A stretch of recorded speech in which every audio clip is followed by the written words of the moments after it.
इसके बाद कथा में कवि जन्मा लियो रे यदुरैया गोकुल में बाजे बजैया। जन्मा लियो रे यदुरैया गोकुल में बाजे बजैया। जन्मा लियो रे यदुरैया गोकुल में बाजे बजैया। जन्मा लियो रे यदुरैया गोकुल में बाजे बजैया। बाजे बजैया नाचे नचैया। बाजे बजैया नाचे नचैया। नाचे नचैया बाजे बजैया। बाजे बजैया नाचे नचैया। जन्मा लियो रे यदुरैया गोकुल में बाजे बजैया। जन्मा लियो रे यदुरैया गोकुल में बाजे बजैया।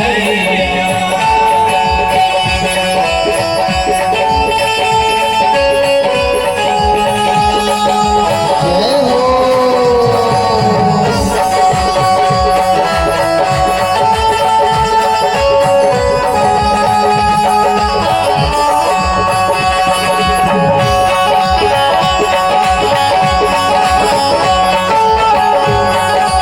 हरि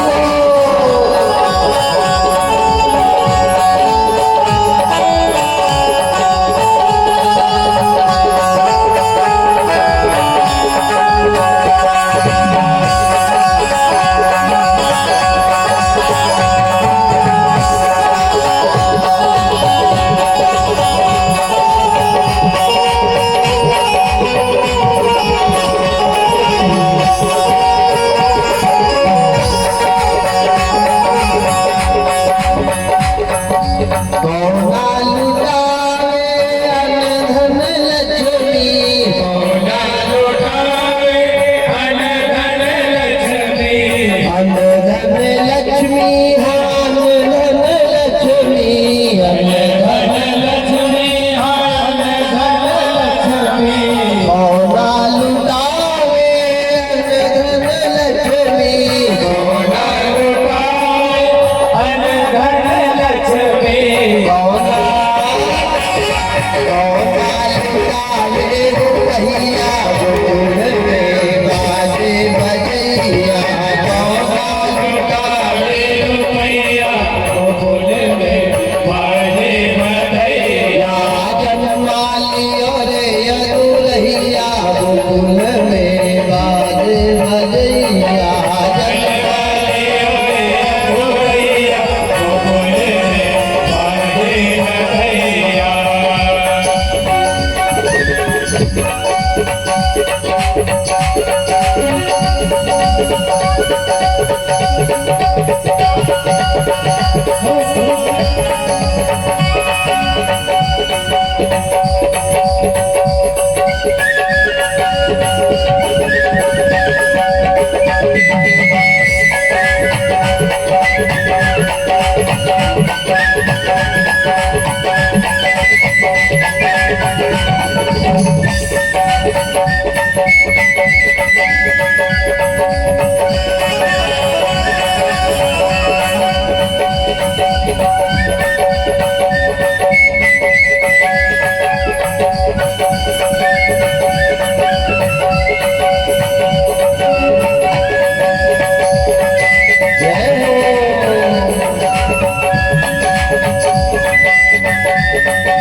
बाबा लुटावे अनधन लक्ष्मी। बाबा लुटावे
नंद के घर आनंद हो रहा है।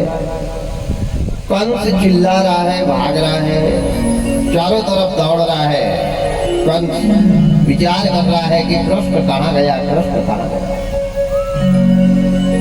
वसुदेव जी नंद बाबा के यहाँ गए। यशोदा की गोदी से जो योग माया का जन्म हुआ था, योग माया को उठाया है, बालक को लिटाया है और यमुना पार करके कारागार में आए। हाल कंस ने पाया, वो पहुंचा वहां कारागार में आया। छीन हाथों से कन्या पछाड़ी, जहां जैसे हाथों से कन्या को छीना है और जो पछाड़ना चाहा वैसे कन्या हाथ से छूटी और आकाश मार्ग की तरफ चली गई। आकाशवाणी हुई, ओ कंस तू मेरे को क्या मारेगा, तेरे को मारने वाला यदुवंशियों के यहाँ जन्म ले चुका है, ले चुका है, ले चुका है। कंस भागता फिरता है, रोता फिरता है, दौड़ता फिरता है। 6 दिन के भगवान नहीं हुए थे और कंस ने अपने राज्य की राक्षसी पूतना को भेजा है। ये पूतना कौन है, कहाँ से आई और भगवान को स्तनपान इसने क्यों करवाया, ये कम से कम 3 घंटे की कथा है। मैं आज कम शब्दों में अधिक कथा आपको रसामृतपान करा रहा हूँ, उस पर ध्यान मत देना। लेकिन जो कथा वास्तविक नहीं सुनी उसको सुनाने का प्रयास रहेगा। पूतना के पास गया, पूतना गई है 16 श्रृंगार करके और माता यशोदा के वहां से लाला को पल्ले से उठा करके लेकर चली गई। स्तन पान कराया है भगवान ने, इसका पूरा स्तन पान कर इसको अपने परम धाम को भिजवाया है। उसके बाद अगासुर, भकासुर, भौमासुर, सकट भंजन सारे असुरों को कंस ने भेजा। सबको भगवान ने बाल्य जीवन में ही अंत कर दिया। इधर आनंद हो रहा है नंद के दरवाजे। नंद बाबा की 9 लाख गायें प्रसन्न हो रही है। जितनी भी गोपिकाएं थी सारी गोपिकाएं बड़ी प्रसन्न हो रही है। भगवान के जन्म का जैसे पता चला वैसे कोई नहाते नहाते आ गई, खाना बनाने वाली खाना बनाते बनाते आ गई, कोई पानी भर रही थी बाल्टी को कुआं में फेंक दिया और लाला को देखने के लिए आ गई। सारे गांव में कौतूहल मच गया। भगवान का नाम मोहन है, तो इनने ऐसी मोहनी डाली भगवान ने कि पूरे नगर को, पूरे देश को, पूरे राज्य को आकर्षित कर लिया। शंकर भगवान पार्वती जी के साथ दर्शन करने आए हैं। 33 कोटि देवी देवता आकाश मार्ग से पुष्पों की वर्षा कर रहे हैं और भगवान का आलिंगन कर रहे हैं, भगवान की जय घोष लगा रहे हैं। राजा परीक्षित जी ने प्रश्न पूछा, बाबा आपने कल बताया कि कृष्ण भगवान देवकी वसुदेव का बेटा है। हाँ,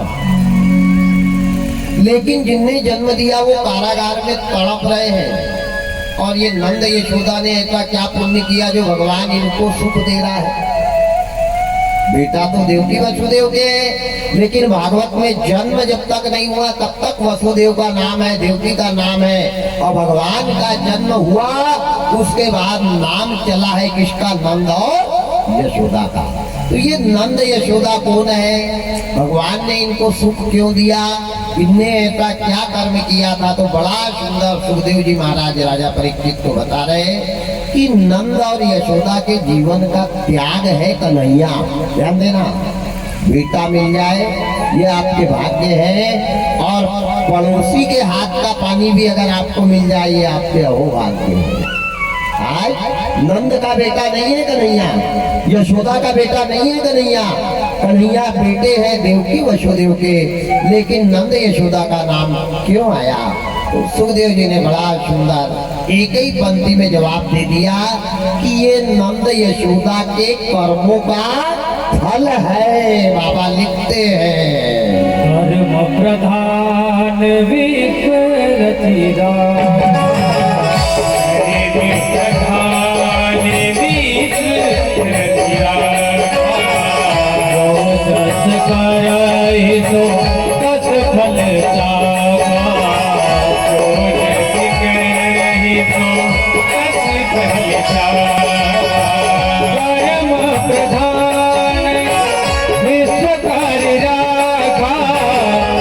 जस करई सो असफल दाता, जो जस करई सो असफल दाता।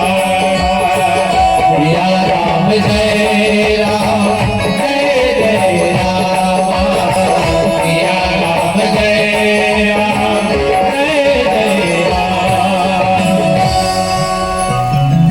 सुखदेव जी महाराज ने राजा परीक्षित से कहा, परीक्षित ये वसुदेव देवकी के यहाँ जो भगवान जन्म लेते हैं और आनंद नंद यशोदा को देते हैं, तो ये नंद यशोदा का त्याग है। क्या त्याग किया? ये कथा उन लोगों ने सुना जिनके चार चार बेटे हैं लेकिन गिलास भर पानी नहीं मिल रहा है। उनने ध्यान से सुनना, बेटा मिल जाना कोई बड़ी भारी बात नहीं है। भगवान बेटा तो गधे को भी देता है, लेकिन बेटे का सुख किस्मत वाले माँ बाप को देता है। बेटा भगवान सबको देता है। हम भी किसी बाप के बेटे हैं, लेकिन हमारे किस्मत में माँ बाप की सेवा नहीं लिखी। हमारे किस्मत में तो यहाँ चिल्लाना लिखा है, लेकिन जिनके भाग्य में लिखी है सेवा, वो पैर दबा रहे हैं, पानी पिला रहे हैं। आज भाग्य है माँ बाप मिल जाए और माँ बाप को बेटा मिल जाए, ये छोटी सी बात है, लेकिन माँ बाप पे क्या है और बेटा को माँ बाप की सेवा मिल जाए, ये बहुत बड़ी बात है। सबके भाग्य में माता पिता की सेवा नहीं होती। तकदीर वाले वो होते हैं जो माँ बाप की सेवा में संलग्न रहते हैं। वारे परमात्मा, आज सुखदेव जी महाराज राजा परीक्षित को बता रहे हैं, सतयुग में एक द्रोण नाम के राजा थे। बड़े सत्य पर चलना, धर्म का पालना, मर्यादित रहना, बहुत अच्छे राजा थे जिनका नाम था द्रोण राजा। इनकी एक धर्मपत्नी थी जिसका नाम था धरा देवी। बड़ी सुंदर पत्नी, पति की सेवा करना, पति की आज्ञा का पालन करना, पति की बिना अनुमति के घर के बाहर नहीं निकलना, परिपक्व सर्वगुण संपन्न ये द्रोण राजा की पत्नी जिनका नाम था धरा देवी। बहुत सुंदर दोनों का जीवन। द्रोण राजा का एक नियम था कि जब तक 5 लोगों को अन्न का दान नहीं करते थे, तब तक पानी का घूंट भी नहीं पीते थे। इनने अपने जीवन में ये नियम बनाया था कि जब तक मैं 5 लोगों को दान नहीं दूंगा, तब तक पानी का घूंट भी नहीं पीऊंगा। इनने प्रण कर लिया था। अच्छा, एक बात ध्यान से सुनना, इनके पास जमीन 1 एकड़ नहीं थी, नौकरी करते नहीं थे, कमाई करने कहीं जाते नहीं थे, व्यापार था नहीं, बिजनेस था नहीं, ब्याज का धंधा था नहीं। बड़ी सुंदर बात है, धर्म करने के लिए धन की जरूरत नहीं है, धन करने के लिए सच्चा मन होना। अरे धन तो उनके घर में भी ठूस ठूस कर भरा है जिनके दरवाजे पे से भिखारी मुंह लटका कर जाते हैं। क्या करोगे वो धन को जो ना परिवार के काम आया, ना धर्म के काम आया, ना देश के काम आया, ना समाज के काम आया, ना अपनों के काम आया। क्या करोगे वो धन को? धन तो वैश्याएं भी कमाती है प्यारे। धन कमाना कोई बड़ी भारी बात नहीं है, लेकिन धन कमा के धर्म कमाना ये बहुत बड़ी बात है। धन सबको देता है भगवान। द्रोण राजा के यहाँ अनाज कहाँ से आता था? मकान भी नहीं था स्वयं का, सरकारी जगह में घास की कुटिया बना के रहते थे। ध्यान देना, लेकिन इनका मन अच्छा था, भाव अच्छे थे, सोच अच्छी थी। और धर्म हमेशा मन से होता है, धन से धर्म नहीं कहलाता। धन से पुस्तक मिल जाएगी लेकिन ज्ञान नहीं मिलेगा, धन से दवाई मिल जाएगी लेकिन जीवन नहीं बचेगा। धन का कोई महत्व नहीं है। आज परमात्मा, द्रोण राजा की जो पत्नी थी धरा देवी, ये गांव में जाती थी, नगर में जाती थी, गोबर फेंकना, बर्तन मांजना, पानी भरना, लोगों के घर पोछा लगाना, चौका लगाना काम करती थी। माता ध्यान रखना, और उन माताओं ने ध्यान से सुनना जो जेवर के लिए, कपड़े के लिए, सामान के लिए पति को परेशान करती है, उनने कान खोल के सुनना। हीरे मोती से शोभा नहीं है हाथ की। अरे जेवर से अगर ये तन सुंदर बन जाए तो क्या बात है। दिल्ली ने कौन से जेवर पहने थे, मीराबाई ने कौन से जेवर पहने थे, सुंदरता अपने चरित्र की होना चाहिए, सुंदरता अपने विचारों की होना चाहिए, सुंदरता अपने कर्म की होना चाहिए। अगर ये तीन चीज सुंदर है तो दुनिया की सुंदरता आपके पास है, और ये तीन सुंदरता आपके अंदर नहीं है तो दुनिया का श्रृंगार भी बेकार है। आज धरा देवी जिस दिन से ब्याह करके आई उस दिन से नित्य प्रतिदिन काम करने जा रही, मेहनत करती, मजदूरी करती, जो भी बशेली दो बशेली अनाज मिल जाता वो अनाज लेकर के आती, और अनाज लाती तो अनाज में से आधा अपने पति को देती। ये मेरे पति का नियम है कि रोज 5 लोगों को दान करना, 5 लोगों को दान के लिए वो अन्न निकाल के देती, और उसमें से जो अन्न बच जाता उसको पीस करके पहले पति को खिलाती, उसके बाद भोजन करती। ये थी धरा देवी। समय व्यतीत होता है, कभी अपने पति को ये नहीं कहा कि तुम काम नहीं करते हो, मैं नौकरानी हूँ क्या, मेरे को काहे के लिए लाया, मैंने कोई ठेका लिया है क्या, ना ना ना ना ना, कभी नहीं। ऐसे शब्द कभी जवान भाई से सोच भी नहीं लाई। सिर्फ ये सोचती थी कि भगवान जब तक जिंदा हूँ पति की सेवा के लिए मर जाऊंगी, लेकिन पति को किसी चीज के लिए परेशान नहीं करूंगी। धन्य है माता, धन्य है देवी, धन्य है धरा।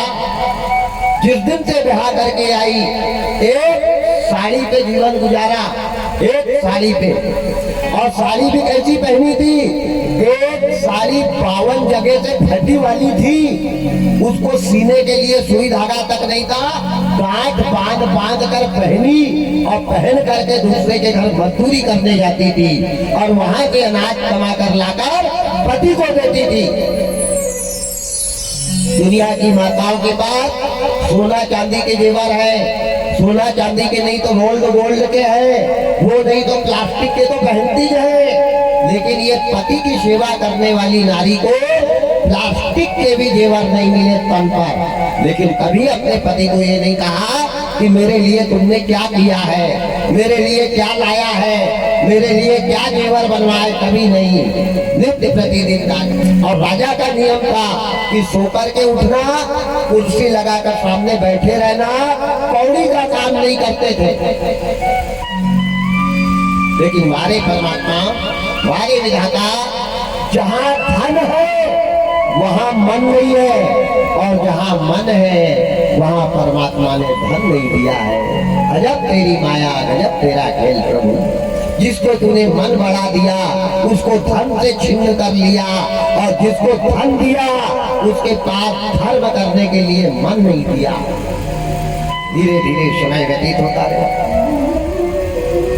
जब तक जवानी थी तब तक तो करती रही, अब आ गया बुढ़ापा, समय बीतता गया, उम्र कटते गई, घटते गई। राजा की उम्र हो गई 95 साल, 95 साल हो गई। रानी की उम्र थी 90 साल। 90 साल की बूढ़ी अम्मा काम करने जा रही है, मेहनत कर रही है, आँखी में दिख नहीं रहा, कमर में तकलीफ है, कमर झुक गई है, लेकिन लकड़ी टेकते टेकते जाती और जाकर के लोगों के घर बर्तन मांगती, चौका लगाती, पोछा लगाती, कपड़े धोती, और जो अनाज मिलता वो अनाज लाकर पति को देती।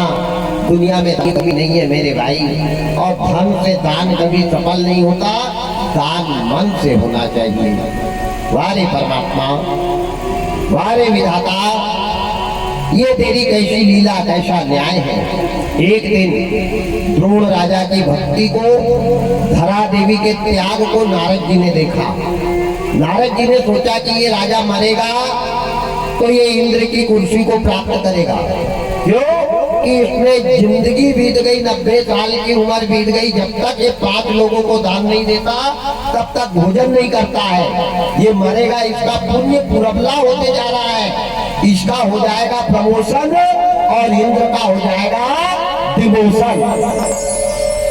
नारद जी ने जैसे इनकी भक्ति की प्रबलता देखी, द्रोण राजा और धरा देवी की, तो नारद जी ने वीणा का ताल उठाए, और वीणा का ताल उठा के नारद जी अमरावती नगरी के तरफ इंद्र के पास चले। क्या कहते चले? एक बार कर तल कर वीणा, एक बार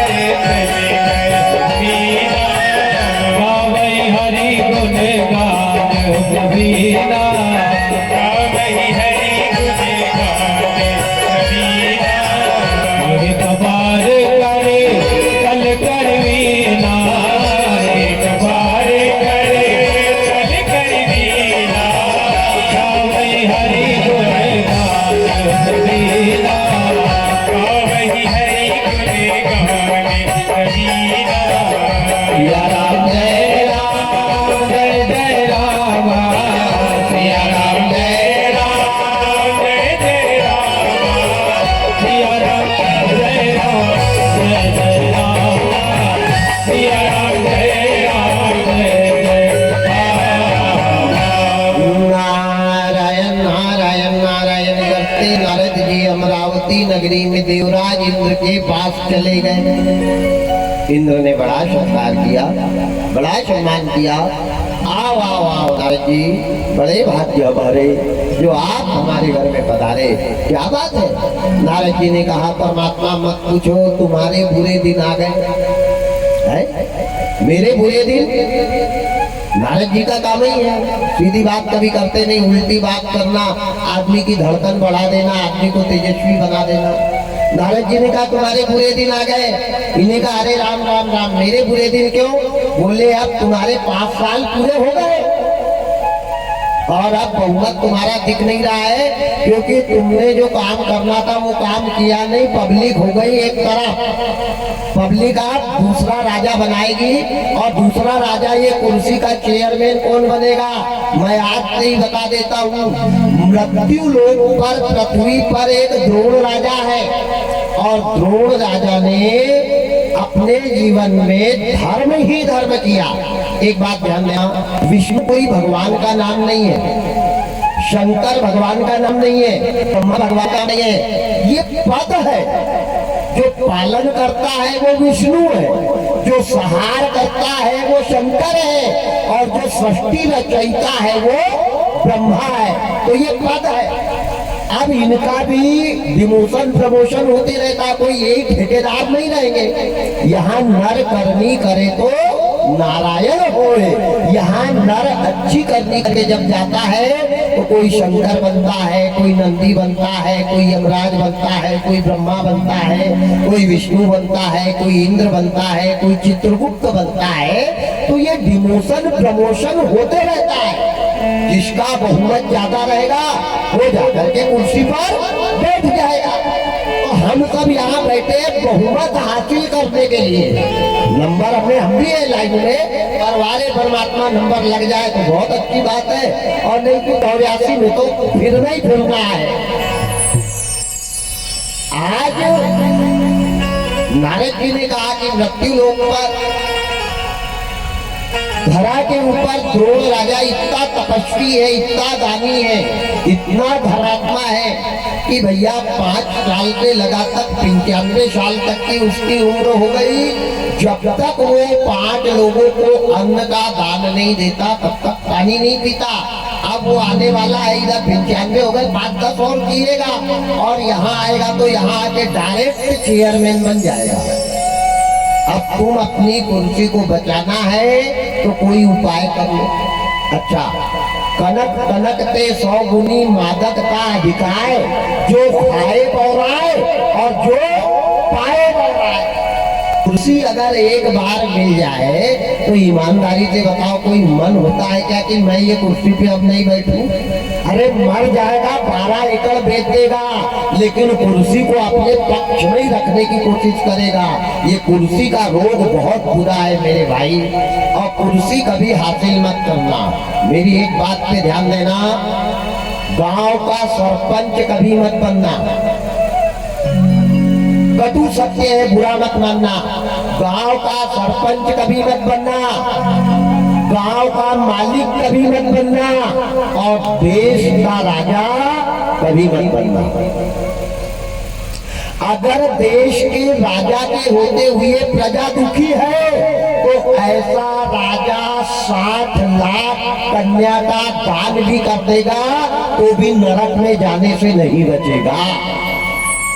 सरपंच के होते हुए अगर पंचायत के लोग दुखी है तो ऐसा सरपंच 1 लाख गौ दान कर देगा तो भी नरक में जाने से नहीं बचेगा।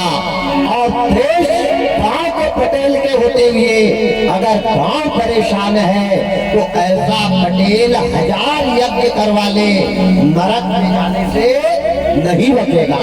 ये मैं नहीं कह रहा, ये बाबा तुलसीदास जी रामचरितमानस में लिखते हैं। क्या लिखते हैं? जासुराज प्रिय प्रजा दुआरी, जासुराज प्रिय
राजा के राज्य की प्रजा दुखी रहेगी, जिस सरपंच के राज्य की पंचायत दुखी रहेगी, वो सरपंच, वो राजा, वो पटेल कितना ही अच्छा काम कर ले, नरक में जाने से बचने वाला नहीं। सरपंच के लिए भगवान की सेवा से बढ़ के पंचायत के गरीबों की सेवा है। देश के राजा के लिए कन्यादान से बढ़ के देश के गरीबों की सेवा है। और पटेल के लिए गांव की रक्षा से बढ़ के कोई धर्म नहीं है। ये राम जी लक्ष्मण जी से वनवास जाते समय कहते हैं कि पिताजी बीमार पड़े हैं, यहाँ राजा कोई नहीं रहेगा, लक्ष्मण तुम्हारा चलना मेरे साथ उचित तो नहीं है, प्रजा की रक्षा तुमको करना है। लक्ष्मण ने नहीं माना, तभी तो छाती में शक्ति बाण लगा। ध्यान देना, बचाने वाला वो तो परमात्मा थे। तो राजा बन जाना आसान है, कुर्सी पा लेना आसान है, पद पा लेना आसान है, लेकिन ईमानदारी से निभाना कठिन है। वारे परमात्मा, वारे विधाता। इंद्र ने कहा नारद जी, जो भी हो, साम दान दंड वेद 4 नीति के अलावा और भी कोई नीति हो तो मैं करने को तैयार हूँ। कोई उपाय बताओ, मेरी कुर्सी नहीं जाना चाहिए। अगर कुर्सी चली गई तो गड़बड़ हो जाएगा, मैं कुर्सी छोड़ना नहीं चाहता। इनने का एक काम है, करोगे तो बताता हूँ, करना तुमको है। इनने का बताओ, बोले तुम जाओ विष्णु भगवान के पास और विष्णु भगवान के पास जाकर कहना कि भगवान, मृत्यु लोक पर द्रोण राजा भक्ति का दिखावा करता है। वो ढोंगी भक्त है, बबूला भक्त है, वो भक्ति नहीं करता। और उनको कहना कि तुम उसकी परीक्षा लेने जाओ। जब भगवान तैयार हो जाए तो उनको तुरंत मत जाने देना। उनसे ये कहना कि 6 महीना पहले उसकी पत्नी को बीमार करे, जो कि अनाज कमा के कौन लाती है, धरा देवी। 95 साल की उम्र है उसकी। जब वो बीमार हो जाएगी तो काम पे कोई जाएगा नहीं, और काम पे कोई नहीं जाएगा तो घर में अनाज आएगा नहीं, और घर में अनाज आएगा नहीं, उस टाइम तुमने भीख मांगने जाना, उसका धर्म घट जाएगा। भाई घर में अनाज नहीं रहेगा तो दान क्या देगा, और दान नहीं देगा तो धर्म चला जाएगा, और धर्म चला गया तो तेरी कुर्सी फिर कोई ले नहीं सकता।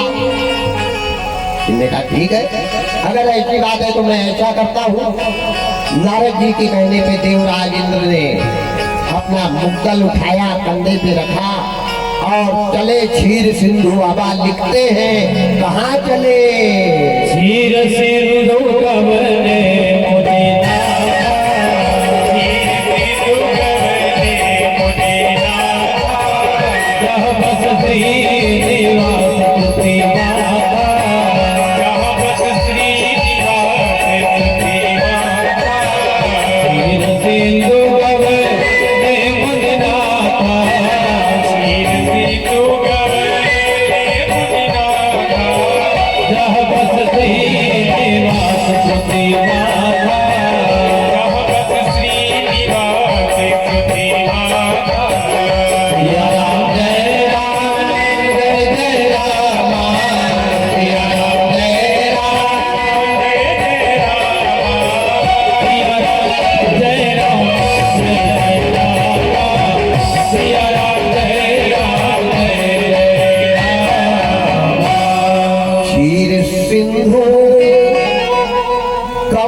क्षीर सागर में देवराज इंद्र कमलापति विष्णु भगवान के पास जाकर के कहा, भगवान, मृत्यु लोक पे एक द्रोण राजा है जो भक्ति का दिखावा करता है, भक्ति नहीं करता है, लोगों को चूतिया बनाता है, पागल बनाता है, बगुला भगाता है, तुम्हारे नाम पे कलंक लगा रहा है। भगवान ने कहा, इंद्र तेरे को काहे का टेंशन हो रहा, जो करेगा वो मरेगा। आज का आदमी अपने पे दुखी नहीं है, दूसरे के सुख को देखकर ज्यादा दुखी है। अगर आपने ट्रैक्टर ले आया तो पड़ोसी को रात भर नींद नहीं आएगी, कहाँ से लाया होगा, कितने पैसे का। अरे कहीं से लाया, तू चैन से सुनो भाई, तू काहे को रात भर जग रहा है। जिसने ट्रैक्टर लाया वो प्रसाद खा के सो रहा है, और तू रात भर कोई टेंशन नहीं है, काय में लाया, काय में लाया, काय में लाया, कुछ नहीं लाया, उसका वो देखते हैं। आइडिया की दिया अपने दूसरे भी लोग नहीं है दूसरे के को देख के जाता और वे लोग भी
बैठा लेंगे, लेकिन आप करोड़ोंपति के यहाँ शादी में जाना या मत जाना, लेकिन अगर किसी गरीब ने बुलाया है और उसके दरवाजे चले जाओगे तो उसकी आत्मा गागर की तरह सागर बन जाएगी। आपके जाने से गरीब यही चाहता है, प्रेम का भूखा होता है गरीब। आज द्रोण राजा ने भिखारी को बुलाकर बैठाला, कहा मेरे लिए कोई काम, क्या सेवा करूं? इन्हें कहा राजा हमने सुना है तुम बहुत बड़े दानी हो। इन्हें कहा मैं क्या दान दूंगा, 6 महीना से तो मैंने अन्न का दाना नहीं खाया है, मैं क्या दान दूंगा? ध्यान देना, 6 महीना से जिसने अन्न नहीं खाया, 6 महीना से जिसकी पत्नी बीमार, वो व्यक्ति के भाव देखो। वो धर्म सच्चे मन से होना चाहिए, धर्म से धर्म नहीं होता। बैठा ला, आप आदेश करो। उन्होंने कहा राजा मेरे को तेरी बात पे विश्वास नहीं, अगर बदल गया तो? इन्हें कहा प्रभु ये तन भी अगर आप मांगेंगे तो मैं तन को चीर करके दे दूंगा आपको। क्या करूंगा इसका? ये मिट्टी में मिल जाएगा, मिट्टी का है, मिट्टी में मिल जाएगा। आप आदेश करो। वारे परमात्मा, गंगा जल हाथ में दिया, द्रोण राजा को सौगंध कराई। क्या मांगा कि राजा मैं 6 महीना से भोजन नहीं किया हूँ और मेरे को कुछ नहीं, 1 मुट्ठी अनाज दे दे राजा। जैसे 1 मुट्ठी अनाज मांगा, राजा का हृदय कांप गया कि वाह माँ, 6 महीना से मेरे घर में एक दाना अनाज का नहीं आया। अगर भिखारी को देता हूँ तो घर में अनाज नहीं है, और भिखारी को देता हूँ तो जिंदगी भर का कमाया हुआ धर्म का नाश हो जाएगा। लेकिन संकट में भगवान ही संकट बने आते हैं। राजा ने किसको याद किया?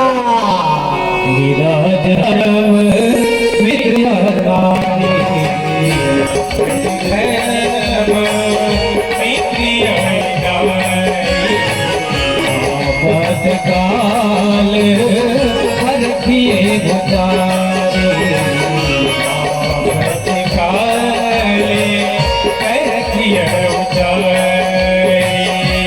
धीरज धर्म मित्र परखिए उतारे आवत काल परखिए उतारे। राम जय राम जय जय राम, राम जय राम जय जय राम। राजा ने संकट की घड़ी में धैर्य रखा, धीरज नहीं किया, अपने धर्म को याद किया कि हे परमात्मा, मैंने जीवन में धर्म का काम किया हो तो मेरे को रास्ता बता। धर्म ने रास्ता बताया, कहाँ का? तेरी पत्नी अंदर खटिया पे पड़ी है, उसके पास जा। अब पत्नी कैसी है? 90 साल की बूढ़ी अम्मा है, 6 महीना से बीमार है, पानी का घूंट नहीं लिया। भाई तकदीर, भाई किस्मत, समय का चक्र कहा नहीं जाता है। आज द्रोण राजा ने भिखारी को बैठाला, बोले बाबा बैठो, मैं जरा हमारे यहाँ माता राम से बात कर लेता हूँ। उन्होंने कहा ठीक है जल्दी आओ। 1 मुट्ठी अनाज देने का संकल्प कर लिया। द्रोण राजा अंदर गया और अंदर जाकर के अपनी पत्नी के सिरहाने बैठ करके रोने लगा। रो रहा है, पति देवी, जब तक तेरे हाथ पैर में शक्ति थी तब तक तू अनाज कमा के लाती थी, मैं दान करता था, और जिस दिन से तुम बीमार हुई हो उस दिन से मैंने पानी का घूंट भी नहीं पिया, और आज दरवाजे पे भिखारी खड़ा है। अगर भिखारी को दान देता हूँ तो घर में अनाज नहीं है, और नहीं देता हूँ तो मेरी जिंदगी भर की कमाई चली जाएगी। पत्नी के सिरहाने बैठ करके रो रहा, आंखों से आंसू की धार लगी, और जैसे राजा की आंखों से गरम गरम आंसू धरा देवी के चेहरे पर गिरे, जैसे गरम गरम गिरे हुए से 6 महीना की बीमार 90 साल की बूढ़ी अम्मा उठ के बैठ गई और अपने पति को गले से लगाया। ध्यान देना, बुढ़ापे में पत्नी से बढ़कर के हमदर्द कोई नहीं है। अगर आपके कंधे पे गंदा गमछा भी दिखेगा ना तो बेटा बहू ये नहीं कहेंगे कि लाओ मैं धो देती हूँ। पत्नी अगर बूढ़ी भी रही तो वो कहेगी लाओ स्वामी ये अच्छा नहीं लग रहा, मैं धो देती हूँ। पत्नी की कदर पूछो जिनकी पत्नी मर गई है, सास बहू बेटा बहू क्या हाल कर रहे हैं उनका।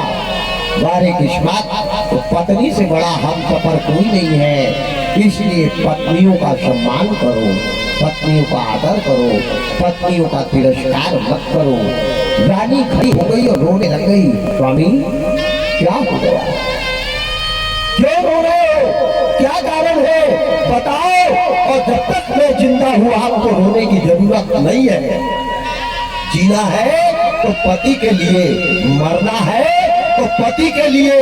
और पति के साथ छल कपट धोखा किया तो दुनिया का कोई देवता नहीं बचा सकता नारी को याद रखना।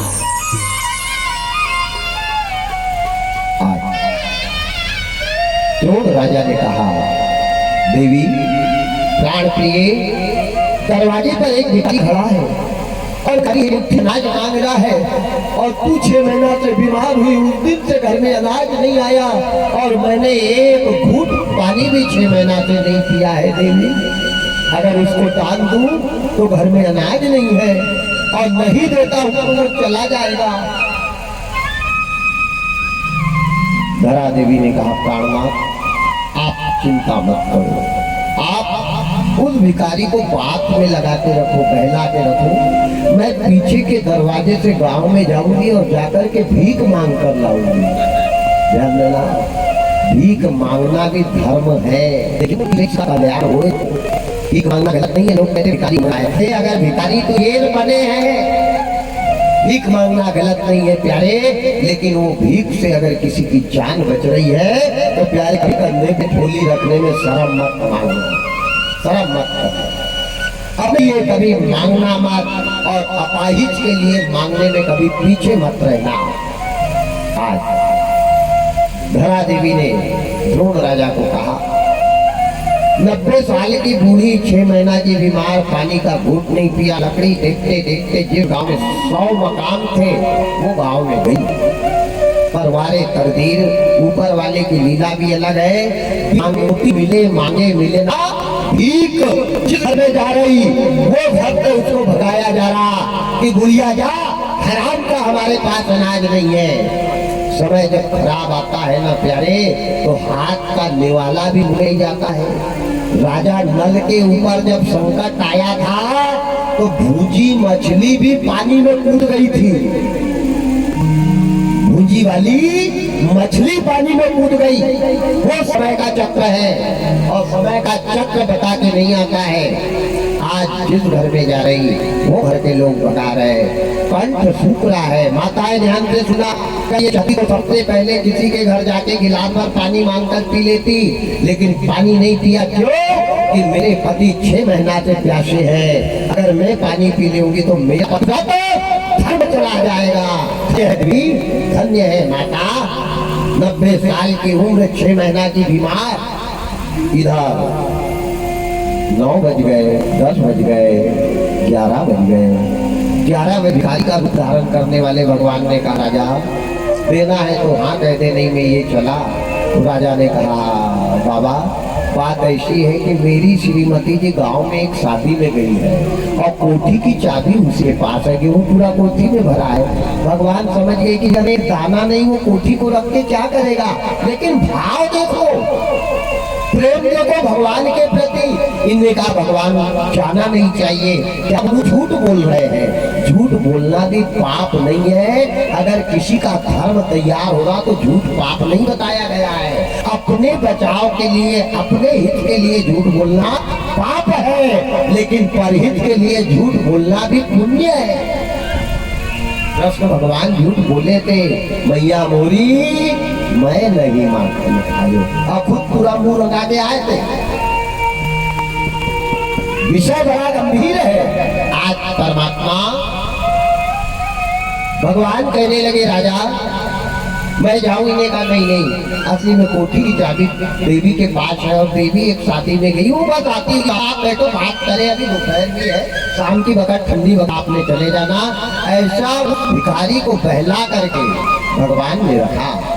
अब इधर ये रानी घरों घर भीख मांग रही, लेकिन जिस घर में जा रही वो घर के लोग भगा रहे, कोई भी दाम नहीं दे रहा। धरा देवी ने पूरे गांव के 100 मकान में ढूंढ डाला, 100 मकान में मांगा, लेकिन 100 मकान में किसी ने भी दाम नहीं दिया। एक मकान बचा बनिया का, जिसका नियम था वो गिरवी रखता था जेवर, मकान, कपड़े, खेती, घर, बर्तन सब गिरवी रखता था, उसके बदले अनाज देता था, उसका व्यापार। अब पूरा गांव घूमने पर एक दाना नहीं मिला तो बनिया के दरवाजे धरा देवी गई और गेट पर जाकर के आवाज लगाई, राजा, ओ राजा, राजा, ओ राजा।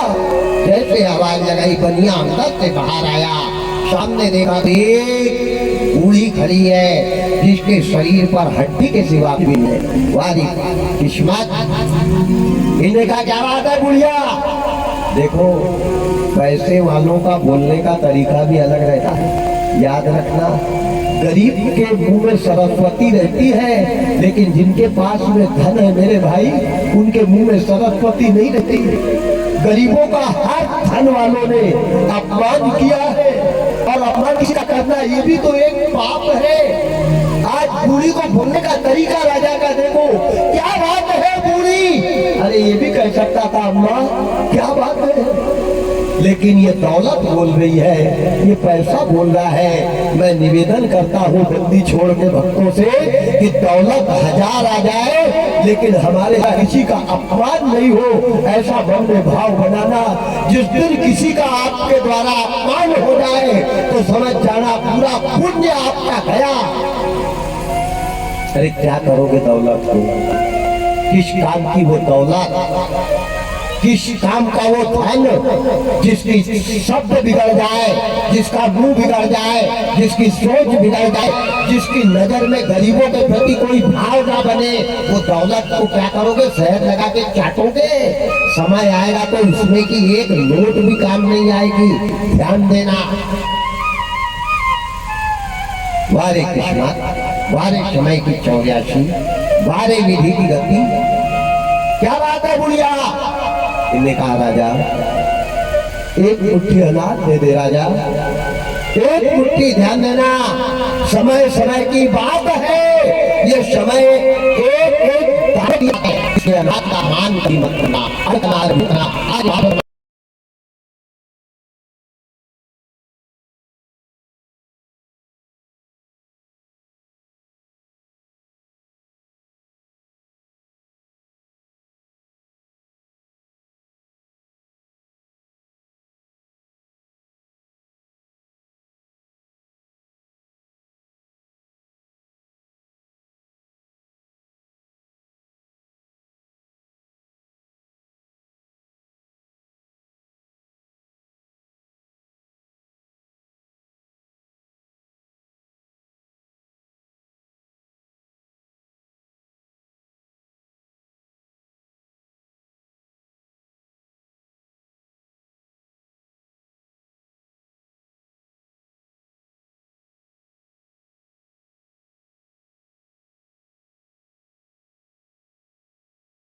हरियाई है मेरी आँखें, को गले लगाया, को गले लगाया।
मैला कागज खाया फिर कल वही टूट गई थी। भटकू मैं दर दर जाके तू ही बचा ले आके को गले लगाया को गले लगाया जुल्मों की चोट खाके भर आई है मेरी आंखें हमको गले लगाया हमको गले लगाया।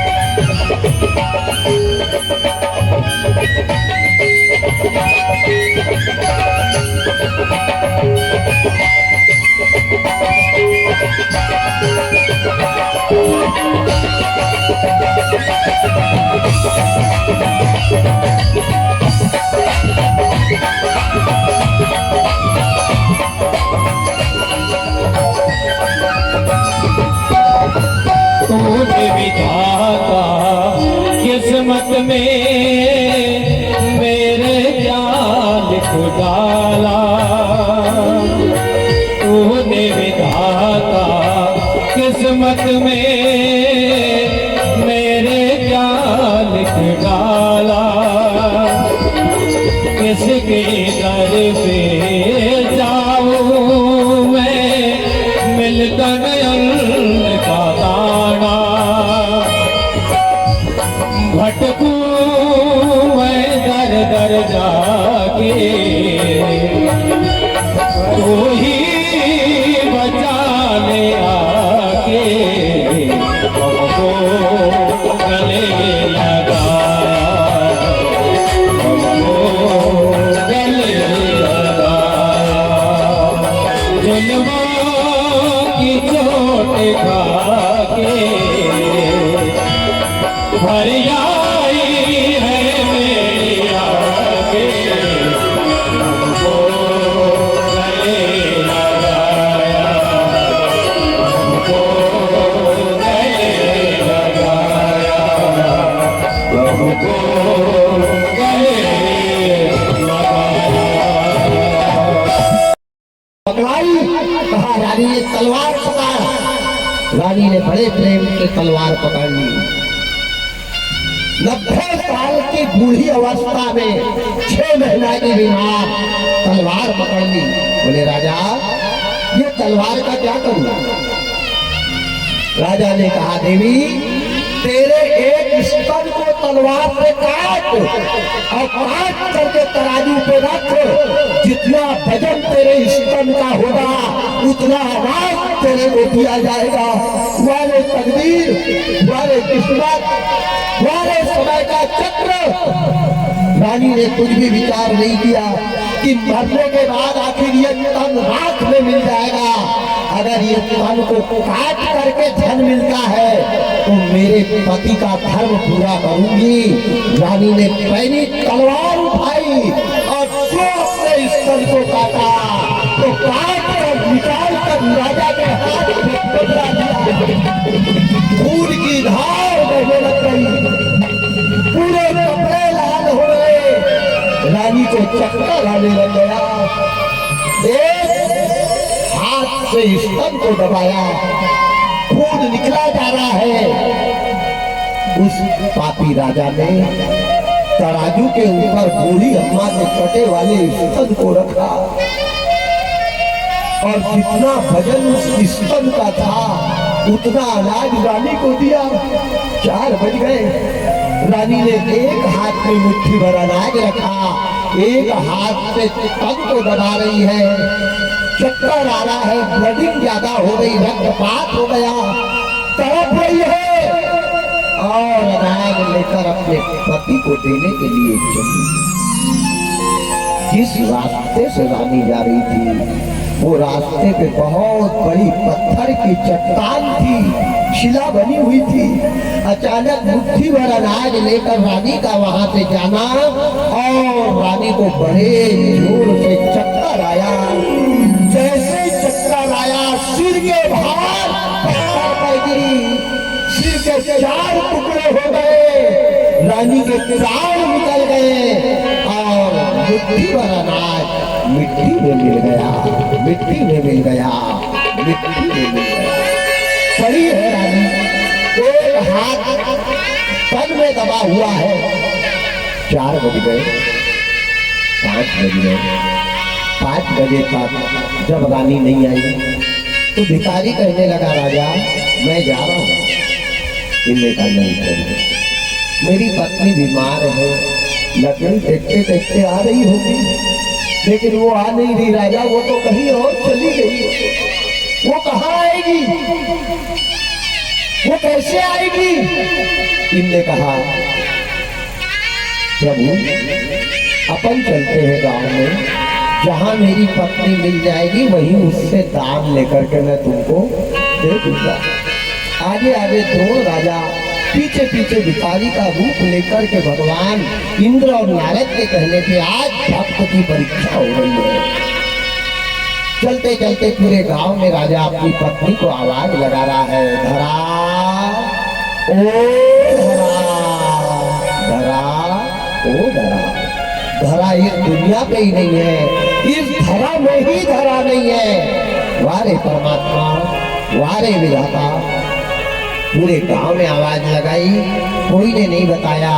जिस रास्ते से रानी पैदल गई थी उस रास्ते से राजा आगे आगे चलने लगा। चलते चलते चलते जैसे उस पत्थर की शिला के पास गए और वहां जाकर के जैसे देखा अपनी पत्नी पड़ी हुई है, सिर के 4 टुकड़े हो गए। दौड़ करके राजा रानी के शरीर को पकड़ लिए और चिल्ला चिल्ला कर रोने लगे, देवी कहाँ चली गई प्राण प्रिय, कहाँ चली गई धरा? बगल में देखा तो इतने से गेहूं के दाने फैले पड़े हैं। जो राजा के लिए तन कटवा कर लेकर जा रही थी वो अनाज मिट्टी में मिल गया। राजा ने जैसे रानी को पलटाया तो एक हाथ यहाँ दबा हुआ था। राजा ने वो हाथ को जैसे अलग किया तो अंदर से मांस के लिच्छे निकलने लग गए। राजा ने कहा, अरे पापी, किसने मेरी पत्नी के तन को काट डाला? ओ धर्मी, अब मैं जिंदा रह करके क्या करूं? अब किसके लिए जिंदा रहूंगा? राजा ने भगवान को इधर उधर देखने दिया और इतनी जोर से सिर पत्थर पर पटका कि राजा के सिर के 4 टुकड़े पकड़ गए और दोनों के प्राण निकल गए। विष्णु भगवान ने देवराज इंद्र को बुलाया, नारद को बुलाया और कहा, देख मेरे सच्चे भक्तों ने प्राण दे दिए लेकिन अपना धर्म नहीं छोड़ा और आज के बाद इंद्र मेरे भक्त की कभी ऐसी परीक्षा मत लेना। वो द्रोण राजा और धरा देवी की आत्मा को भगवान ने बुलाया और बुला करके कहा, माँ मेरी वजह से तुमने तन कटवाया है, जाओ तुमको मैं वरदान देता हूँ कि जो तन को तुमने काटा है वही तन को पी करके मैं बड़ा होऊंगा और तुम्हारा नाम रोशन करूंगा। द्वापर में मैं जन्म लूंगा देवकी के गर्भ से और दूध पीऊंगा तुम्हारा। तुम धरा देवी यशोदा बनकर के आना। और वही द्रोण राजा नंद बनकर के गए। बोल वृंदावन हरि लाल की। बेटा पालेना आसान है, बेटे को पाने के लिए द्रोण धरा के जैसे तन काट काट कर काम करना पड़ता है, तब धर्म होता है, तब बेटा मिलता है। ये द्रोण राजा कौन है? धरा देवी कौन है, ये कथा सुखदेव जी ने राजा परीक्षित को बताई और मैंने आप लोगों को बताई। अब सुदामा चरित्र का थोड़ा सा व्याख्यान, बहुत समय चिंता लोगों का कहना है कि ब्राह्मण को कृष्ण भगवान ने श्राप दिया और अच्छे ब्राह्मण मंच से यही बताते हैं कि सुदामा जी ने कृष्ण भगवान के 3 मुट्ठी चने चुरा के खा लिए थे, उसके कारण ब्राह्मण दरिद्र हुआ, गरीब हुआ और ब्राह्मण को सुदामा का श्राप है। अरे राम राम राम राम राम राम राम, कितना बड़ा कलंक भगवान को लगी दुनिया। और कृष्ण भगवान ने सुदामा को श्राप नहीं दिया, ऐसा तुलसी भागवत में लिखा है। कृष्ण ने सुदामा को श्राप नहीं दिया क्योंकि ये दोनों मित्र थे और मित्र वो होता है जो मित्र मित्र के काम ना आए, और जो मित्र मित्र के काम ना आए वो मित्र। बाबा रामायण में लिखते हैं, क्या लिखते हैं, जिन मित्र दुख होए दुखारी, जिन मित्र दुख होए दुखारी, ये नहीं विलोकत पातक भारी, ये नहीं विलोकत पातक भारी। जिन मित्र दुख होए दुखारी, जिन मित्र दुख होए दुखारी, नहीं विलोकत पातक भारी, नहीं विलोकत पातक भारी। सिया राम जय राम जय जय राम, सिया राम जय राम जय जय राम, सिया राम जय राम जय जय राम, सिया राम जय राम जय जय राम। किसी से जीवन में मित्रता करना मत, और मित्रता करी है तो स्वार्थ के लिए मित्रता मत करना। अगर अगले के प्राण जा रहे हैं तो अपने प्राणों को भी न्यौछावर कर देना, वो मित्र होता है। जो न मित्र दुख होए दुखारी, मित्र के दुख को देखकर अगर मित्र दुखी नहीं हुआ तो ऐसा मित्र नरक में जाता है।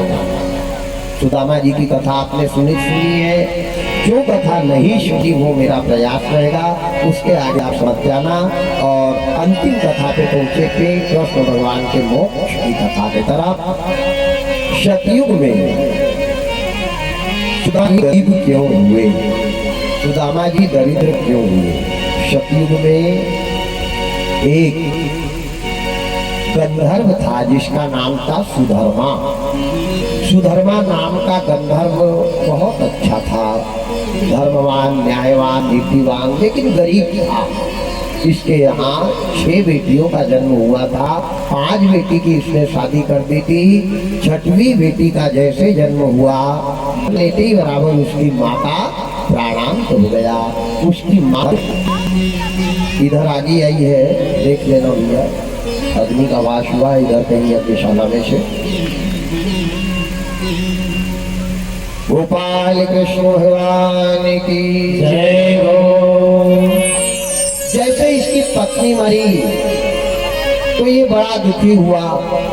बेटी का लालन पालन इसने किया और बेटी का लालन पालन करके इस कन्या का नाम सुनीता रखा। सुनीता, जिसकी नीति अच्छी हो, इति सुनीता, बड़ा सुंदर नाम रखा। और हमेशा अपनी बेटी को एक शिक्षा ये गंधर्व देता था कि बेटा मेरा भाई नहीं है, तेरे चाचा नहीं है, मेरा कोई बेटा नहीं है, मेरा बुढ़ापा आ रहा है, और बेटी एक काम करना, मैंने बड़े अरमानों से तेरे को पाला है, और बेटा तू पराया धन है, आज मेरे घर है कल दूसरे के घर चली जाएगी, पर मेरी एक बात का याद रखना, ख्याल रखना कि बता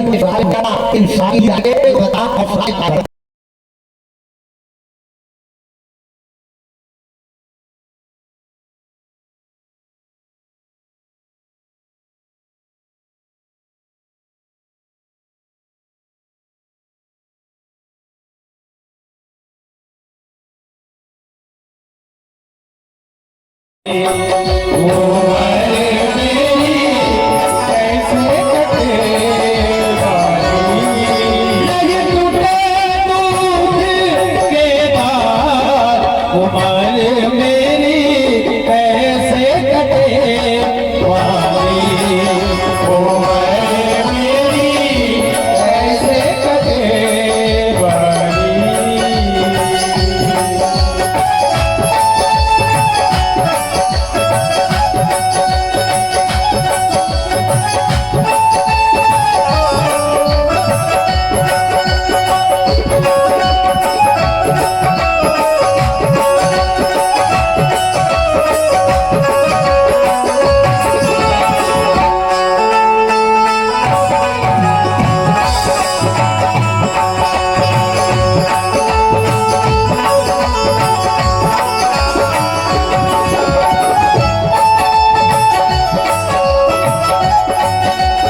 एक तो हम पिया के हारे दूजे फूटे भाग हमारे। एक तो हम पिया के हारे दूजे फूटे भाग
उम्र मेरी कैसे कटेगा। जति आज भी नहीं हो, वारी किस्मत वारी तकदीर। आज गांव वालों ने उसके पति को ले गया, ले जाकर अंतिम संस्कार किया। बिचारी घर में आती, बूढ़े सास ससुर के सामने नहीं रोती, सोचती कि अगर मैं इनके सामने रोऊंगी तो इनको क्या बीतेगी, इसलिए अलग एक कमरे में जाके बैठ जाती, खूब रोती पति को याद करके। और जैसे सास ससुर के पास आती तो अपने आंसू पोंछ लेती और उनको धैर्य दिलाती कि तुम मत रो, बिल्कुल मत रो, मैं हूं। धीरे धीरे 10वां पीढ़ी के नित्य कर्म उसके करवाने के बाद में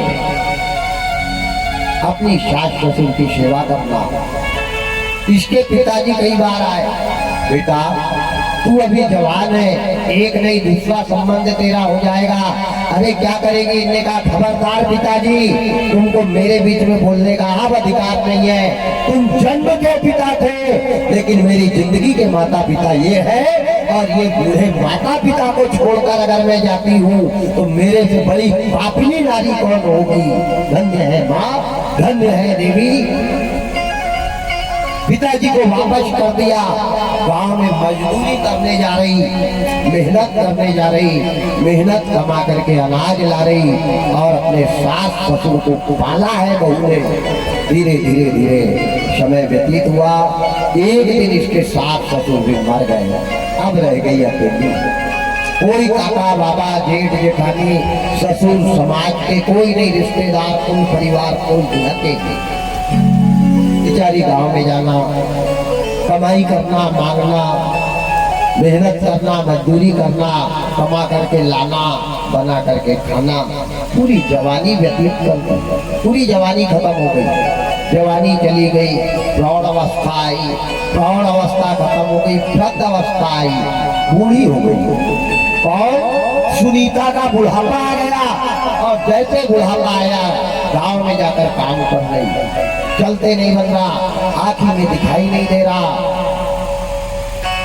लेकिन जिसके भी घर जाती, मेहनत करके पारिश्रमिक धन लाती, हराम का नहीं लेती। और कोई अगर देता भी था तो लेती नहीं थी, कहती थी नहीं। किसी का कभी खाया था तो जन्म लेते बराबर माँ को खोया, जवान हुई तो बाप को खोया, और ससुराल आई तो पति को खोया।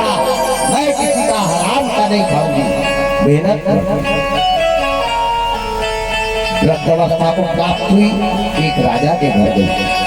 राजा बहुत अच्छा था, दयालु था।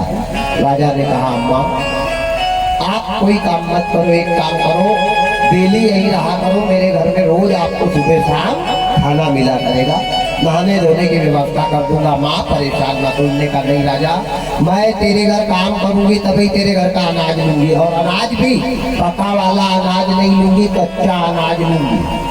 मैं अपने हाथ से बना के खाऊंगी, मैं किसी के हाथ का खाती नहीं हूँ। कभी मैंने किया था तो यहाँ भरा, अब मैं नहीं करना चाहती। तो बेचारी बूढ़ी को अब क्या करे भगवान। तो अम्मा ये घर है, तेरे को जो काम अच्छा लगे कर ले। तो बैठे बैठे झाड़ू लगाने लग गई, पोछा लगाने लग गई। शाम होती कि वो जो भी काम देता लेके आती। एक दिन राजा ने पकवान से भरी हुई थाली रानी को भेंट कर। रानी ने वो थाली को रख दी। कहा राजा, मैं ये अनाज नहीं खाऊंगी, मेरे को कच्चा अनाज दे, अपने हाथ से स्वयं पाती हूँ, मैं अपने हाथ से पका के खाती हूँ। उन्होंने कहा ठीक है। राजा होशियार था। राजा ने सोचा बेचारी बचपने की मुसीबत की मारी है, विधवा है, बूढ़ी भी है, अब इसको आटा दूंगा तो पानी लाना पड़ेगा, आटा मारना पड़ेगा, रोटी बनाना पड़ेगा, सब्जी बनाना पड़ेगा, बूढ़ी अवस्था है। तो राजा ने क्या किया, एक कपड़े में 3 मुट्ठी चने लिए।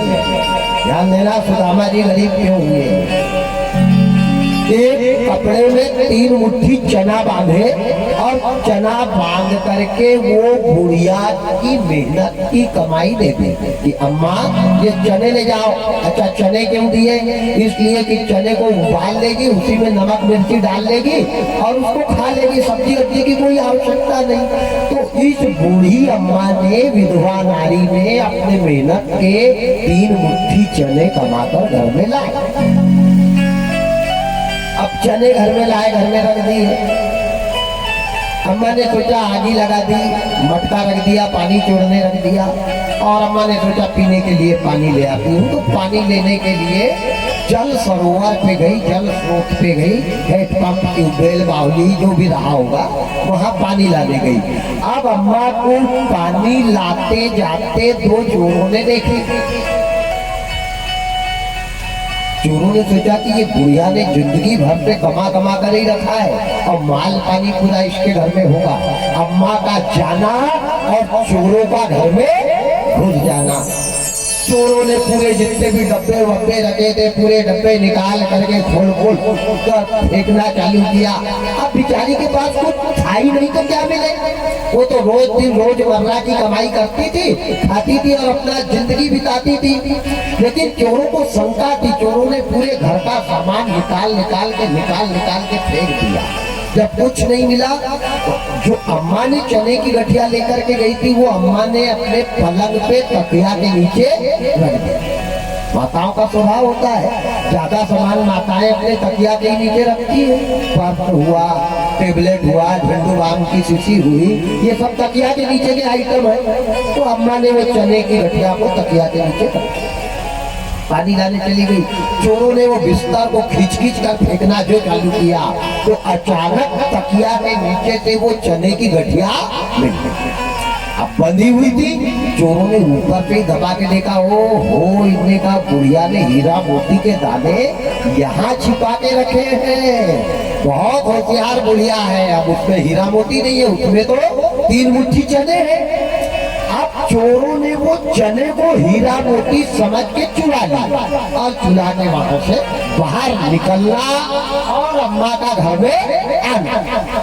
अब वो खड़े हैं दरवाजा के किनारे में, चोर लोग सोच रहे हैं बुढ़िया को दिखता तो है नहीं, ये थोड़ी देखेगी अंदर गई कि अपन यहाँ से सटक सीताराम।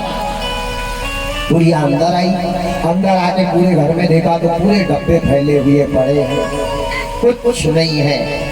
बिस्तर के पास जाकर के देखा, बिस्तर भी फैला। बुढ़िया रोने लगी कि भगवान ऐसा कौन सा भूकंप आ गया मेरे पानी लाते जाते तक। चना को ढूंढ रही है, चना मिले नहीं, चना रहे तो मिले, चना तो चोर लेके चले गए हीरा मोती समझ के।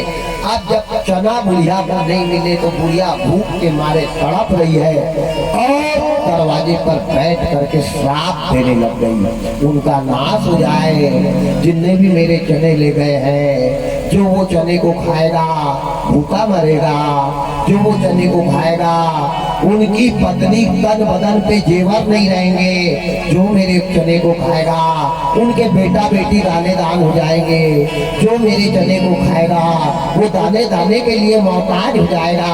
तो अम्मा श्राप किसको दे रही है? चने। चोरों ने सुना ये बुढ़िया चना चना चना चना क्या कर रही है। पर चोरों ने सोचा अपने को क्या करना, चिल्लाने के लेकर के दोनों भाग के जंगल में। अब बंटवारा करना है, 2 चोर है। जो गठिया को खोली, जैसे गठिया को खोली तो गठिया में चने। अब वो चोर सोचने लग गए कि अम्मा चना चना चना कर रही थी, वो यही चना, ये चने में तो श्राप है, इसमें क्या है, काल है, एक विधवा नारी बूढ़ी अम्मा का श्राप है। वो एक चोर दूसरे को कहने लगा, भैया तू रख ले। इन्होंने कहा भाई पागल है क्या, मैं कहा तो रखो पूरा, ना चना को ये रखे ना चना को वो रखे, क्योंकि चना में है काल। तो इनने कहा ये चने में है काल, और काल को ले जाते फेंक दो महाकाल के पास। वो चने की गठिया को लेके वो चोर जो चले तो चलते चलते उज्जैन नगरी में महाकाल के दरवाजे पहुंचे। कालम महाकाल कालम कपालम गुनागार संसार पारम न तो हम। वो चने की गठिया को लाकर के संदीपनी मुनि के आश्रम के सामने चोरों ने फेंक दिया। अब चोर वहां से चले गए, फेंक करके चले गए। दिन निकले, संदीपनी मुनि के यहाँ की गुरु माता झाड़ू लगाने के लिए निकली। जैसे झाड़ू गलियारे में लगा रही है, लगाते लगाते अचानक माता को वो चने की गठिया मिल गई। माता ने खोल के देखा तो माँ ने सोचा भगवान कोई अनाज है, अनाज का अपमान नहीं करना चाहिए। वो बंदी की बंदी गठिया ला करके अपने अन्नकोश में रख दी। और जब कृष्ण सुदामा संदीपनी मुनि के यहाँ पढ़ रहे थे तो गुरु माता ने सुदामा और कृष्ण को लकड़ी लाने का कहा था कि बेटा भोजन बनाने के लिए ईंधन खत्म हो गया है और तुम ये छिपरा नदी के ऊपर जो जंगल है यहाँ से लकड़ी काट के ले आओ। जब ये दोनों जाने लगे तो गुरु माता ने वही चने की गठिया सुदामा जी को दे दी। कहा सुदामा तुमने भी खाना, कृष्ण को भी खिलाना और याद रखना कृष्ण का बराबर ख्याल रखना। सुदामा जी कोई ये कथा भागवत करने वाले पंडित नहीं थे। अरे ब्रह्म जानामि सो ब्राह्मण, भूत भविष्य और वर्तमान को बता देता था सुदामा। सुदामा कोई साधारण सुदामा नहीं था। सुदामा जी ने वो चने की गठिया को अपने बगल में दबाई और चले। चलते चलते छिपरा नदी तक तो कुछ नहीं हुआ और जैसे छिपरा नदी पार करी तो सुदामा जी को 80 डिग्री बुखार चढ़ गया। ऐसे दांत टूटने लगे, ठंड लगने लगी, बुखार आ गया, हाथ पैर में दर्द बढ़ गया। सुदामा जी घबरा गए। सुदामा जी ने सोचा भगवान मैं अभी तो आया, अच्छा भला आया, ये नदी पार करी और इतना बीमार कैसे हो गया। सुदामा जी एक पेड़ के नीचे बैठे और वो चने की गठिया को निकाल के नीचे डाली। जैसे नीचे डाली तो सुदामा जी जैसे के वैसे हो गए। सुदामा जी ने सोचा भगवान ये क्या हुआ, अब भी इतना बुखार था, अभी 2 मिनट में कुछ भी नहीं। सुदामा जी ने सुना, अब आगे चलते जैसे चने की गठिया को बगल में लाई फिर बुखार हो गया। निकारे राम राम, ये चने में आखिर क्या है। प्रश्न भगवान से सुदामा जी ने कहा, कन्हैया 2 मिनट आराम करते हैं फिर आगे चलते हैं। सुदामा जी ने ध्यान लगा के देखा कि ये चने में ऐसा क्या है। ये चने को मैं अपने पास लेता हूँ तो मेरा शरीर जवाब देने लग जाता है। जो सुदामा जी ने ध्यान लगा के देखा तो क्या देखा, राम राम राम राम राम, बचपने की विधवा पूरी जवानी विधवा में बिताई, मेहनत की कमाई 90 साल की बूढ़ी विधवा ने कमाए वाले चने हैं ये। और ये चने को उस विधवा नारी का श्राप है कि जो ये चने को खाएगा वो बर्बाद हो जाएगा। सुदामा जी विचार करने लग गए, अगर ये चने को नहीं खाता हूँ तो गुरु माता की आज्ञा का उल्लंघन होता है। 3 लोगों की बात में कभी शंका नहीं करना चाहिए। कौन कौन 3 लोग, माता पिता अरु गुरु की वाणी, माता पिता अरु गुरु की वाणी, नहीं विचार करो सुख जानी, नहीं विचारी करो सुख जानी। माता पिता अरु गुरु की वाणी, माता पिता अरु गुरु की वाणी, नहीं विचार करो सुख जानी, नहीं विचारी करो सुख जानी। सिया राम जय राम जय जय राम, सिया राम जय राम जय जय राम, सिया राम जय राम जय जय राम, सिया राम जय राम जय जय राम। इस प्रकार माता पिता और गुरु गुरु माता गुरु पुत्र की वाणी पे कभी शंका नहीं करना चाहिए। परमात्मा सुदामा जी ने सोचा, भगवान मेरे को मालूम है, मेरे को पता है कि ये चने खाऊंगा तो दरिद्र हो जाऊंगा, लेकिन मेरे को मालूम होने के बाद अगर ये चना मैं कृष्ण को खिलाऊंगा तो मेरे से बड़ा पापी मित्र कौन होगा। ध्यान देना, अगर मेरे को पता है और ये पता है कि ये चना खाने से ऐसा होगा और मैं ये चने अगर कृष्ण को खिलाता हूँ तो मेरे से बड़ा पापी कोई नहीं होगा, मैं बर्बाद हो जाऊंगा, मैं मिट जाऊंगा, मैं लुट जाऊंगा, लेकिन मेरे कन्हैया को कभी बर्बाद नहीं होने दूंगा। वारे सुदामा, वारे सुदामा, इसको कहते हैं मित्र, इसको कहते हैं दोस्त। सुदामा जी ने झूठ बोला, एक बट वृक्ष के नीचे बैठ गए और रोने लगे। रोकर के सुदामा कृष्ण से कहने लगे, कन्हैया मेरे पैर बहुत दुख रहे हैं, मेरे पैर में बड़े बड़े छाले आ गए, मेरे से अब लकड़ी लाते नहीं बनेगा कन्हैया, मेरे से चलना नहीं हो रहा, तुम जाओ 2 गट्ठे लकड़ी काट करके लाना और यहाँ ले आना, यहाँ से मैं लेकर के चलूंगा। कृष्ण भगवान समझ नहीं पाए और कृष्ण भगवान कुल्हाड़ी लेकर के जंगल में चले गए। जंगल में जाकर के जब कृष्ण भगवान लकड़ी काटने लगे तो सुदामा जी ने सरस्वती जी को याद किया कि माँ सरस्वती मेरी रक्षा करो और तुम जाओ जाकर के देवराज इंद्र से कहना कि ऐसी बारिश करे, ऐसी बारिश करे कि पूरे नदी नाला भर भर के जाए और कृष्ण उधर ही अटक जाए, इधर नहीं आ पाए, तब तक वे चले खालू। भगवान सुदामा की बात सुनी है, सरस्वती गई, ऐसी बारिश ऐसी बारिश ऐसी बारिश कि बड़ी बड़ी नदी तालाब नाले गड़बड़ गड़बड़ गड़बड़ गड़बड़ बोले बहते हुए चले। ऐसा तूफान चला, आंधी चली, कृष्ण भगवान पेड़ पकड़ के खड़े हैं। सुदामा जी ने मौका देखा और मौका देखने से चने की गठिया को खोली और खोल करके 3 मुट्ठी चने पूरे के पूरे खा गए। पहली मुट्ठी चने जैसे सुदामा ने खाए, वैसे सुदामा जी की पत्नी के घर पे तन बदन पे के जेवर चोरों ने चुरा लिए। बड़े बड़े राजा महाराजाओं ने सुदामा के मकान पे कब्जा कर लिया, बच्चों को घर से निकाल दिया।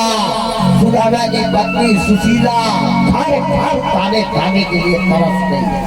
दूसरी मुट्ठी चने खाए सुदामा जी दरिद्र हो गए। तीसरी मुट्ठी चने जैसे खाए तो सुदामा जी लंगड़े हो गए, अपंग हो गए, अपाहिज हो गए। लकड़ी हाथ में आ गई, 3 मुट्ठी चने खा डाले। बारिश बंद हुई। जैसे बारिश बंद हुई कृष्ण भगवान आए। ठंड में दांत ठिठुर रहे थे कृष्ण भगवान को। सुदामा जी बैठे हैं पेड़ के नीचे। कृष्ण भगवान ने कहा, भैया सुदामा, गुरु माता ने जो चने दिए, थोड़े से चने मेरे को भी दो। जैसे थोड़े से चने दो कहा, वैसे सुदामा की दोनों आंखों से आंसू बहने लग गए, रोने लग गए और दौड़ कर जाकर के कृष्ण भगवान को गले से लगाया। गले से जैसे लगाया, भगवान कृष्ण समझ गए, सुदामा ये तुमने क्या किया? तेरे अंदर के जो चने कह रहे हैं, ये चने ने तेरे को बर्बाद कर दिया। सुदामा बर्बाद कर दिया। सुदामा रोते हुए खड़े और भगवान से कहा, भगवान मैं तुम्हारे साथ कभी गलत नहीं कर सकता, गोविंद मैं तुम्हारे साथ कभी गलत नहीं कर सकता। तब कृष्ण भगवान ने सुदामा को वरदान दिया कि जिन 3 मुट्ठी चावल में तूने मेरे 3 लोग को बचाकर अपने लोग को बर्बाद किया है, जा तेरे को मैं वरदान देता हूँ कि 3 मुट्ठी चावल में तेरे को सारे का सारा राज्य वापिस करूंगा।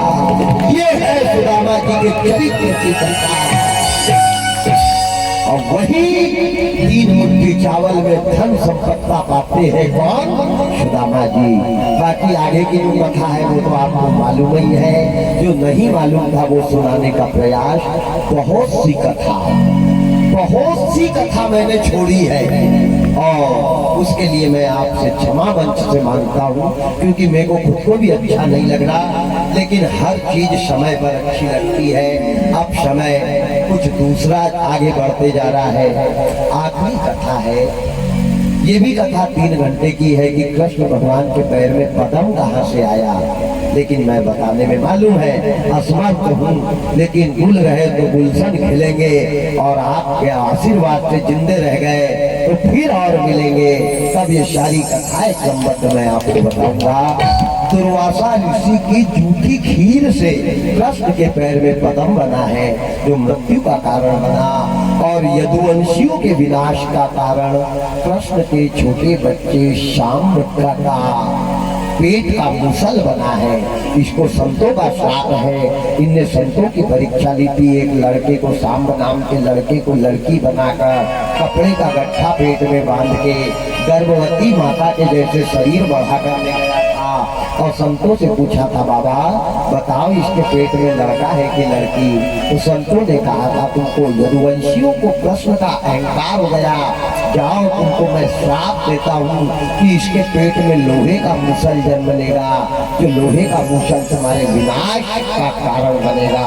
वही लोहे के मुसल को नंद बाबा ने शाम्ब के पेट को चिरवा करके निकाल के बारीक करवा कर नदी में फेंका है। नदी में फेंकने के बाद में कुछ कण समुद्र के किनारे पे आए, जिससे छुरा के जैसा एक घास उगा है, जिसके ऊपर पे आदमी चला जाए तो पूरे चीर देता है। वो बिना गांठ का घास, वो घास की उत्पत्ति हुई है। उसको उचकाकर आपस में एक दूसरे को मार मार के कुछ यदुवंशी मर गए। एक इतना बड़ा लोहे का मुसल का टुकड़ा पानी में बहता हुआ चला समुद्र में। उस मुसल के टुकड़े को मछली ने खाया। मछली को भीमर ने पकड़ा। भीमर ने बाजार में बेचा। बाजार में एक राजा ने खरीदा। राजा ने साफ करके उसकी सब्जी बनाने के लिए मछली को काटा तो उसके पेट में लोहे का मुसल का टुकड़ा निकला। वही मुसल के टुकड़े को उस राजा ने जंगल में फेंका। जंगल में पुराने समय का त्रेता युग का बाली भील बन करके घूम रहा है और वही राम घनश्याम बन के वट वृक्ष के नीचे ऐसा पैर करके बैठे हैं जिस पदम का प्रकाश निकल रहा है। भील ने वो लोहे के मूसल के टुकड़े को पत्थर पे घिसा, घिस के पैना बनाया, पैना बना के कमान पे चढ़ाया और जैसे कमान पे चढ़ाया भील की आंखों में भगवान के पैर के पदम का प्रकाश आया। भील ने सोचा कोई नगरी की नाभि में कस्तूरी का प्रकाश हो रहा है। बिना विचारे भील ने जो बाण मारा तो बाण जाकर सीधे भगवान के पैर में लगा और जैसे पैर में लगा भगवान के पैर का पदम फट गया, भगवान के प्राण निकल गए। लेकिन जाते जाते कृष्ण भगवान ने यादव समाज को श्राप दे दिया कि तुम्हारे कारण मेरी मृत्यु हो रही है, जाओ तुम्हारे को मेरा श्राप है कि पैसा बहुत कमाओगे लेकिन आपस में ही लड़ लड़ के मर जाओगे। ये यदुवंशियों को भगवान कृष्ण ने श्राप दिया है और कुंती ने भी दिया है। एक श्राप कुंती का भी है यदुवंशियों को। इस प्रकार भगवान अपने गोलोक धाम को गए। नंद बाबा की 9 लाख गाय आई है। 9 लाख गाय कृष्ण भगवान को घेर कर खड़ी है, उनको जीभ से चाट रही है। मोहन हमारे को छोड़ करके मत जाओ बनवारी, ऐसा कलयुग आएगा कि लोग हमारा दूध खाएंगे। जब तक हम दूध देंगे, जब तक पेट भर चारा खिलाएंगे और जब दूध देना बंद कर दे तो लोग हमारे को सूखा घास भी नहीं डालेंगे। घनश्याम मत जाओ, लोग हमारा दूध खा के हमको कसाई के दरवाजे भिजवाएंगे। मोहन मत जाओ। नंद बाबा की 9 लाख गाय उस दिन से रो रही है, आज भी गाय रो रही है। आज सुबह 5 बजे उठ करके गाय के कोठे में जाना और देखना हर गाय की आंखी से आंसू बहता है। आज भी गौ माता मेरे गोविंद को याद करके रो रही है। ध्यान रखना, गौ का कभी अपमान मत करना। इस प्रकार भगवान मोक्ष धाम को गए। राजा परीक्षित 7 दिन का संकल्प लेके भागवत सुनने बैठे। 7वें दिन राजा परीक्षित का ब्रह्मांड खुल गया और प्राण पंखेरु निकल गए। तक्षक नाग जिंदा होकर के आया, लेकिन ये मिट्टी के पार्थिव शरीर को दंश किया, आत्मा तो पहले ही परमात्मा में मग्न हो गई। इस प्रकार राजा परीक्षित के यज्ञ को जन्मेजय ने पूरा किया।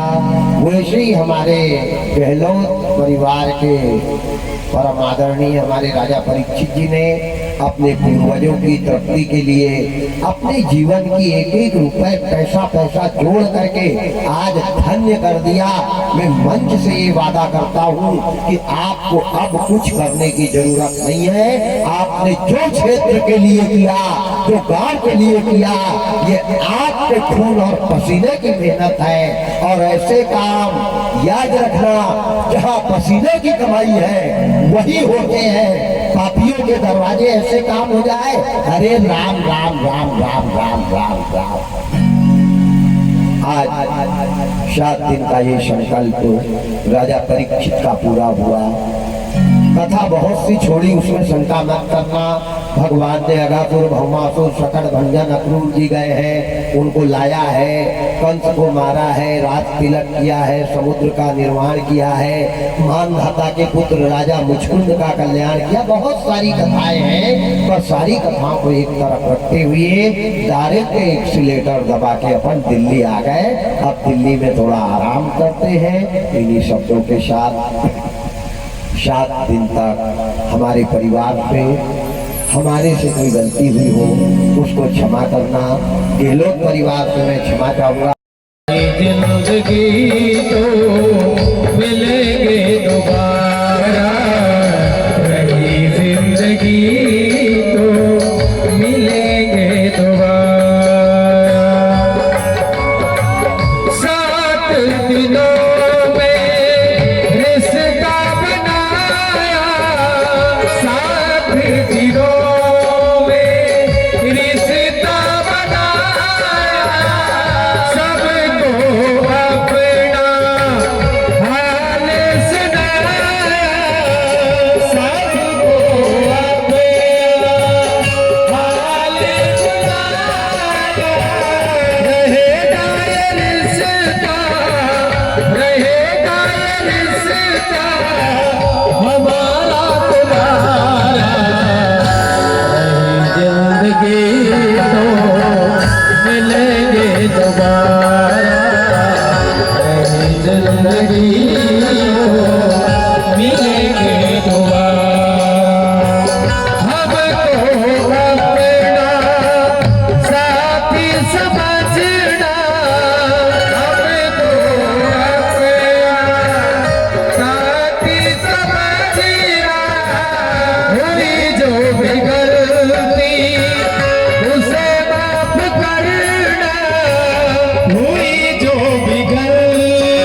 जिंदगी को मिलेंगे दोबारा, पहली जिंदगी को मिलेंगे दोबारा।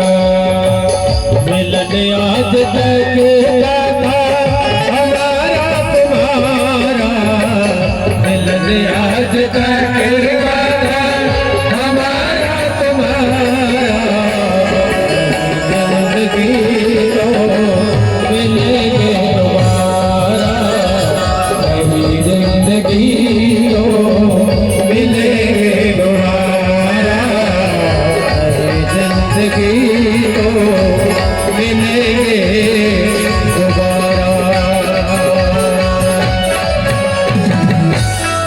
पापियों को पाप से हटाने भागवत भगवान की है आरती, पापियों को पाप से हटाने भागवत भगवान की है आरती, पापियों को पाप से हटाने भागवत भगवान की है आरती, पापियों को पाप से हटाने।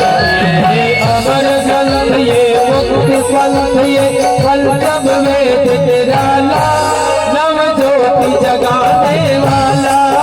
ये अमर ग्रंथ ये मुक्ति पंथ ये कलम वेद निराला, नव ज्योति जगाने वाला। हरि नाम यही धर ध्यान यही, हरि नाम यही हर ध्यान यही, हरि नाम यही धर ध्यान यही, जग के मंगल की आरती, पापियों को पाप से हटाने भागवत भगवान की है आरती, पापियों को पाप से हटाने।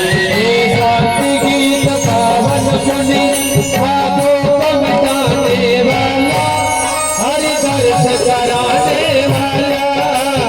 शांति गीत पावन पुनीत पापों को मिटाने वाला, हरि दर्श कराने वाला। ये सुख करनी भय दुख हरनी, ये सुख करनी भय दुख हरनी, ये सुख करनी भय दुख हरनी, श्री मधुसूदन की आरती।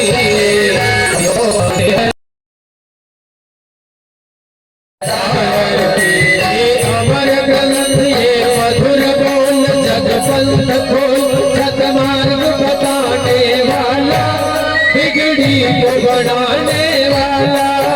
ये अमर ग्रंथ पंथ खोल, मार्ग बताने वाला, बिगड़ी को बनाने वाला।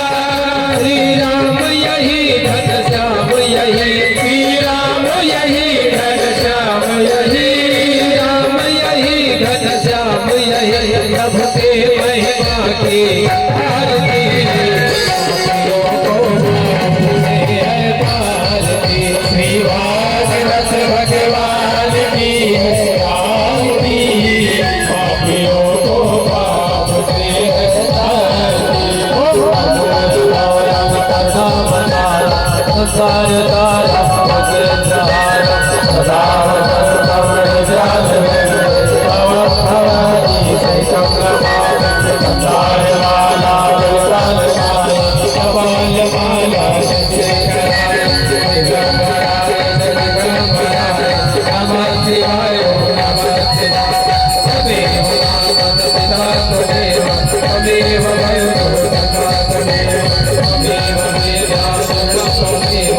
तमेव सर्वं तमेव देव, मेरा माता पिते देव उद्राग्रावा कथिरताम, करोमि अखिलं सकलं परस्परं नारायणोऽस्मि